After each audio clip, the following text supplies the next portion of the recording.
So recently lang po, I just uploaded a video regarding OLP charges. So napa-waive ko po yun, napatanggal ko po yung other charges ni OLP loan app. So alam naman po natin na si OLP is napakataas po talaga ng mga charges niya kapag hindi natin to na-waive. Meron po siyang base interest po na 15% monthly. So yun pa lang is malaki na. Then plus dito ang non-finance charges na ito, which is mas malaki sa 15%.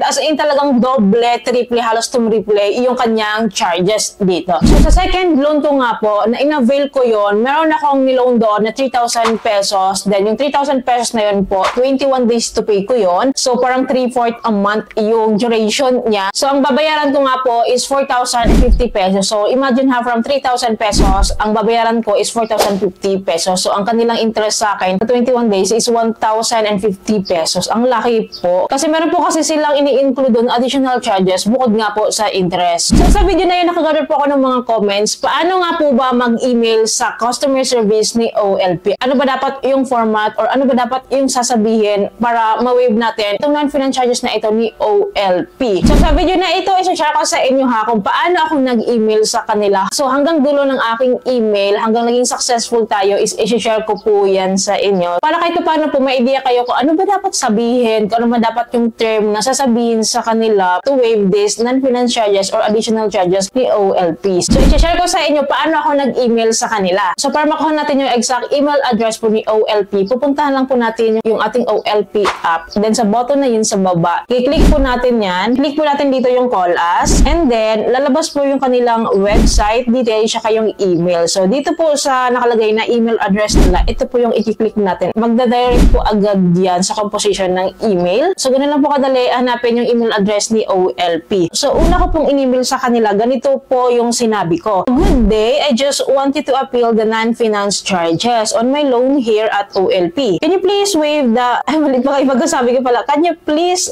waive the non-finance charges dapat? So nakalagay dito, can you please waive ng non-finance charges? So actually mali ang typo ko dito. Ngayon ko lang din napansin, dapat pala, can you please waive the non-finance charges? Buti na lang naintindihan din ako. See attached photo about my loan details. Thank you. And then nag-attach po kasi ako agad-agad dito ng disclosure agreement. Dito po kasi sa disclosure agreement ni OLP sa akin, nakadeclare lahat dito ng interest, charges, fees, details ko. Hindi na sila mahirapan maghanap ng accounts ko kasi nandito na yung details na yun. Then after that po, nag-reply sila sa akin. Nakalagay dito, so hindi ko nababasahin lahat ha. Kailangan ko daw i-fill up tong details na ito, complete name, registered mobile number, registered email address, tsaka concern. So if i-fill upan ko daw to, then isa-send ko sa kanila. So ganito kasi yung format nila. But anyway, syempre ginawa ko siya, fill upan ko siya, yung name ko, registered mobile number sa OLP, registered email address sa kanila. So yung concern ko po, sinabi ko po dito, request to waive the non-finance charges of my loan. Then sabi ko rin, see attached photo of my loan details. Thank you. So in-attach ko ulit yung disclosure agreement ko. So ito ulit yun. Para kahit paano wala na silang mahanap or wala na silang hahanapin pa sa akin. Kasi nag-attach ako ng photo na sinasabi kong charges na i-waive. Then after that po, few hours, nag-reply sila sa akin. Then nakalagay po dito. So hindi ko siya babasahin ng buo na ha, para hindi masyadong mahaba. Pero sinasabi niya dito, thank you for your response. For future reference, we highly encourage you to continuously avail our additional charges. Ito nga yung non-finance charges na ito. Since it will be great help for you in times of need. The loan insurance can help you settle your loan in case an unfortunate event happens. So yun nga po, sinasabi niya dito kung bakit merong ganong charges. Kasi nga daw po, parang loan insurance siya na in case nga daw. After that statement, naka-state din po dito na regarding to your request, we will now process the cancellation of the add-on products on your current loan. You may settle the remaining balance amounting to 3,315 pesos on or before June 30. Binigay nila yung reference number ko, ang chinek ko kung ito ba talaga yung reference number ko para masabi ko na para sa akin talaga yung email na to. So, chinek ko siya and ito nga po yung reference number ko. Kung mapapansin nyo po, dapat po ang babayaran ko, diba? 4,050 pesos sa 3,000 na niloan ko sa kanila, and yun nga, ang pinapabayad na lang nila po sa akin is 3,315 pesos. Itong 315 pesos, ito po yung finance charges nila. Ito po yung interest nila sa akin sa 21 days. Ito lang talaga yung mariretain kasi ito nga po yung interest nila. So, ang na-waive ko po na amount, yung non-finance charges ko po na 735 pesos. So, ang laking bagay po nun sa akin, and thankful talaga ako dahil nag-respond sila like this na talagang may confirmation na na-waive nga. Anyways, nung nag-email po pala ako, 7 days to go, due date ko na. So, medyo inagahan ko para kahit paano makapag-prepare pa ako ng ilang ilang days to respond or to follow up nga sa kanila in case na mag-grantan ako. Then after that conversation, 5 days to go na lang, due date ko na. Nag-decide ako na magbayad na para makita ko talaga kung legit ba talaga na ma-waive siya. Kasi right after po sa confirmation ng email na yon, dito sa may baba kasi nag-note sila na kindly note that the deduction may not reflect on your loan dashboard. Hindi daw magre-reflect agad-agad yon. Nakalagay dito, use this email as a confirmation for your cancellation request. Once your payment has been posted, you will receive a confirmation from us. Right after this email po, wag po tayong mag-expect na mababawas agad doon yon, yung non-finance charges na yun sa dashboard natin. So as is siya na ganun. So ang babayaran ko lang daw talaga is itong sinabi nila, 315, though hindi yun yung nag-reflect sa dashboard ko pa din. So ganun, itong email kasi ang pinaka-confirmation ko ito yung susundin ko nun. 5 days to go na nga lang, nagbayad nga po ako, and then right after that, nakita ko po sa dashboard ko, tinira po nila yung 735 pesos na non-finance charges ko. Yung 3,315 po na binayaran ko, yun lang talaga